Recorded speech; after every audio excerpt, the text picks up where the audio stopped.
Naalala ko po nung unang kita ko pa lang po sa tarpaulin ng lokal namin, sobrang saya po namin at galak na galak po ang aming mga puso.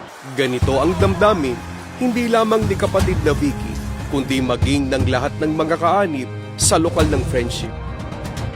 Dahil sa ang kanilang lokal ay tinatatayuan ng isang malaki at modernong gusaling sambahan na may ganitong disenyo. Nagpapasalamat po kami ng napakarami. Una po sa ating Panginoong Diyos. Nagpapasalamat din po kami sa ating tagapamahalang pangkalahatan, ang kapatid na Eduardo V. Manalo. At maging sa pangalawang tagapamahalang pangkalahatan, ang kapatid na Angelo Eranio Manalo.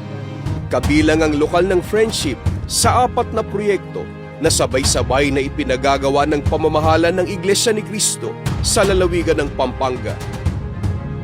Matatagpuan ang lokal ng Friendship sa Lena Street sa itinuturing na Koreatown sa PhilAm Friendship Highway, Angeles City, Pampanga. Ang proyektong ito ay itinatayo sa loteng pinagtayuan ng dating sambahan na may lot area na 1,024 square meters lamang, subalit kayang makapaglulan ng 725 na katao sa isang pagkakataon. Opisyal na sinimula ng proyektong ito noong January 14, 2025.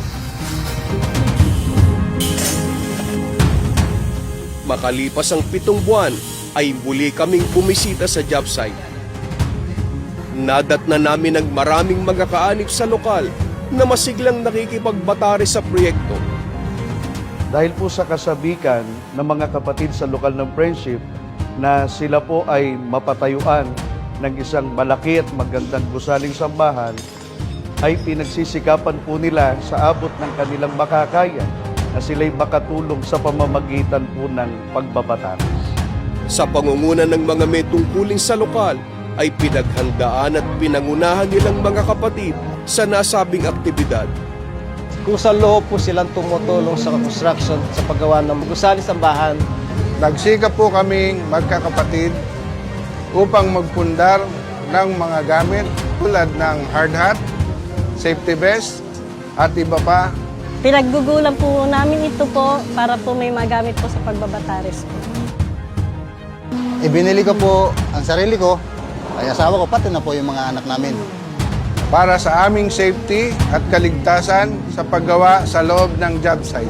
Kami pong mga estudyante, since bakasyon po namin, sinasamantala po namin yung time na wala po kaming pasok para po bigyang oras po yung pagtulong po sa pagpapagawa po ng aming gusaling sambahan. Maraming beses na po kami nagbatares, kasama po yung mga kamay tungkulin po namin ngayon. Nagluluto din po kami ng mga pagkain para po sa kanila din po at sa mga nagbabataris din po ng mga kapatid po dito sa lokal. Nakikita nyo naman po ang mga iba po nating kapatid dito, nakangiti pa rin po sila kahit na pagod po sa mga gawain. Para sa mga may edad na kaanib sa lokal ng Friendship, ay hindi hadlang ang kanilang kalagayan para makibahagi sa itinatayong sambahan. Kahit na umulan na tumaraw, pag may batarisan po na panawagan ng aming destinado, ay pupunta po talaga kami. Kasi kahit may edad na, nakakatugon po kami dito sa mga batarisang gagaya nito. Sinisikap ko pong makikipagkaisa dahil yun po ang kasiyahan ng aking puso. Pag-uwi ko ng bahay, nawawala po yung pagod ko dahil sa itinuturing ko po itong kabanalan. Ang magkaroon ng bahagi sa mismong pagtatayo ng gusaling sambahan ay itinuturing nilang biyaya. Ito po kasing gawain na ganito, napaka-special po para sa amin. Proud po kami dahil mapagtayuan na po kami ng maganda at bagong gusaling sambahan po. Nagkaroon din ng partisipasyon sa proyektong ito kahit ang mga kaanib sa ibang lokal. Nakasuporta po kami sa itinatayong gusaling sambahan sa lokal ng Friendship. Kahit po busy sa trabaho ay patuloy po kaming nakipagkaisang mag-asawa at ito naman po ay hindi kalugihan sa bawat isa sa amin. Pag natapos po ito, maaalala namin kapag nadadaan po kami dito sa lokal ng Friendship, ay nagkaroon po kami ng bahagi dito. Malaking bagay po ang merong mga kapatid na nagbabatares. Bali, tinitiyak po namin na safety po sila pag pumasok dito sa loob ng job site. Sa pangunguna ng mga kapatid na nasa Engineering and Construction Department ng Iglesia, ay tuloy-tuloy sa pagtindig ang edipisyong ito sa lugar ng Friendship. Pag natapos po ang gusaling sambahan po ito, magiging malaking landmark po ito dito po sa aming lugar.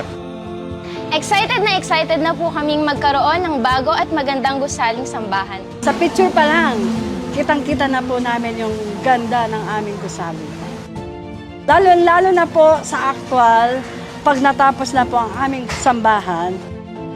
Tuloy-tuloy po ang aming mga pagpapanata, pananalangin sa ating Panginoong Diyos na sana'y wala pong mapinsala sa mga trabahador, sa mga nagbabatares, sa lahat po ng mga tumutulong sa paggawa ng gusaling sambahan, upang ito po ay matapos at maitalaga sa ating Panginoong Diyos at kapagbigay po ng kapurihan, kaluwalhatian sa ating Panginoong Diyos. Mula po rito sa Angeles City, Pampanga, ako po si Richard Don Diego para sa Pundasyon Update.